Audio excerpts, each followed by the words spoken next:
Hello, good people of the internet, it's your homeboy Bubbles. Here's a video that literally nobody asked for, but you know what? I'm a grown man, I pay taxes, and I do what I want. So, without further ado, let's talk about expectations. Now, my first ever video was about BioShock 1, shameless plug. Please check it out and roast me in the comments. That game. A life-changing experience. I was ecstatic, hypnotized, basically ready to tattoo "Would you kindly" on my butt. Whoa. That came out wrong. Moving on. So, naturally, after visiting Rapture for the first time, I dove right back in. This time with expectations as high as Snoop Dogg at the Paris Olympics. And then everything crashed harder than Magdi Anyus in the Hungarian version of Friends. A csodába!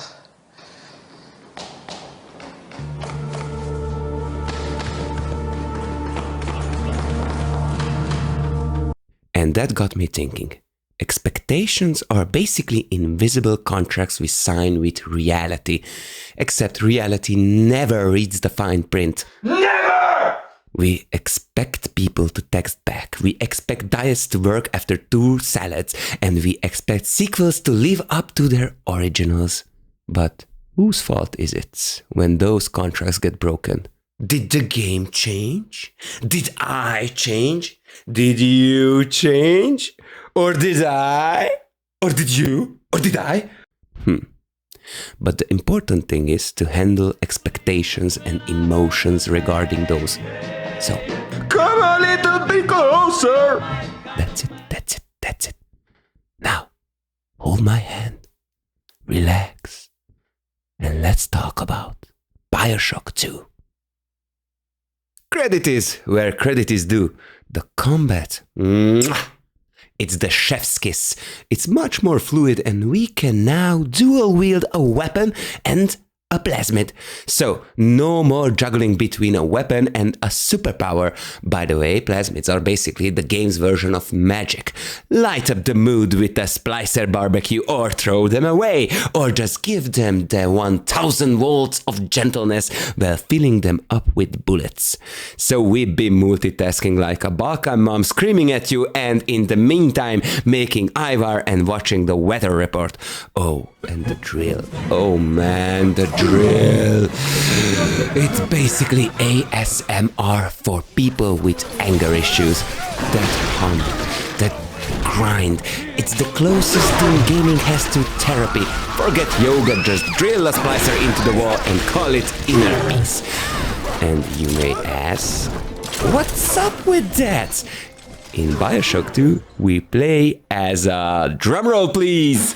We play as a big daddy. And that sounds cool. Until you realize your day job is babysitting a 6-year-old. And don't get me wrong, it was fun for the first 2 times, but then I realized that I'm in a big open arena, setting up traps and turrets and defending my god's little princess while she collects magic juice off the floor while half of Rapture population tries to get you while you listen to a TED Talk about collectivism. Since you are a big daddy, you can either adopt the little sisters or harvest them instantly. I found out by accident that you can actually drop them off at a vent. No need to play King of the Hill all the time. By the way, the arenas, so to speak, it sounds good on paper to have bigger spaces in a game's sequel, but not in this game, because the close corridors and the tight spaces add to the wonderful atmosphere, but here is just for show, and it took away the creepy. BioShock 1 blew our minds with Andrew Ryan. The guy was basically a walking Ayn Rand fanfiction, but he had style. His speeches weren't just words. They were world-shattering monologues that made you pause the game and wonder, am I the bad guy here? Or is everyone the bad guy? Or is capitalism the bad guy? Either way, the man knew how to deliver lines. BioShock 2 tries to do the same thing, but instead of Andrew Ryan's philosophy mixed with dictatorship chic, we get Sophia Lamb's group therapy session gone wrong. Her whole shtick is collectivism, the group over the individual. She doesn't believe in I, only we, which sounds deep on paper, but in practice, it's just her way of controlling everyone. And sure, it's an interesting angle, but here's the problem. It never hits as hard. Andrew Ryan's "would you kindly" moment broke the fourth wall and slapped us across the face with our own lack of agency. Sophia Lamb? She's just there to remind you that you are selfish for wanting to, breathe as an individual. It's like listening to a drunk philosophy major at 2 a.m. who thinks they discovered socialism because they shared a kebab once. So, instead of being haunted by deep philosophical dread, I'm just kind of rolling my eyes while babysitting. And yes, the religious symbols, I was actually enjoying it. The name Lamb, aka Jesus the Lamb, it's fun. And yes, I know religion sometimes gives us purpose and hope when everything is lost. And yes, we all know people had used religion for bad things. But I felt that there was so much more potential in this. Lamb presents herself almost like a prophet, preaching unity, sacrifice, and salvation through collectivism. Her speeches echo sermons. We must suffer together. The family is eternal. And you try to save your daughter, Eleanor Lamb, aka your family. Eleanor is your daughter, who you need to save. Pretty classic video game trope, but for some reason I wasn't emotionally attached to her. But her choices and moral compass was a nice touch. I was thinking about transgenerational trauma, so that was nice. But I expected more! Because transgenerational trauma is a serious thing. No, really, look it up. We have a smooth helper, Sinclair, like Atlas, but Sinclair is a capitalist bro, a smooth-talking businessman who's basically Andrew Ryan's chill cousin. He's your moral anchor, or rather your amoral anchor. The guy's all about profit, pleasure, and personal gain. Think of him as the one friend who helps you move, but steals your Wi-Fi password in the process. Still, he's charming, witty, and his moral flexibility makes him one of the most human characters in the whole game. But that's about it.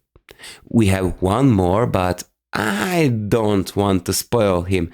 Think of him as ChatGPT with a hive mind going rogue. And sadly, that's about it. Of course, there are more characters, but 1, I don't want to spoil it. 2, I don't think it's worth mentioning. Oh, and I almost forgot the big sisters, the big bad boss fights. They scream, they run on Red Bull and Coke, and they are terrifying. Just like my ex-girlfriend. And the game isn't shy throwing them at you, but after a while, it's like Frakia or Palinka. The first 2 is hard, but the rest is just like drinking spicy water. You'll get used to it. Oh, and one last thing, the bugs. Ugh. I know that my PC is old as dirt, but come on, what is this? Best boss fight ever. And there were more of this. Let's just say next time, lay off the Adam. Okay? So yeah, BioShock 2. What did I expect? A deeper story? More emotional depth? Maybe another existential crisis, like in the first game? Sure. But BioShock 2 isn't really that game.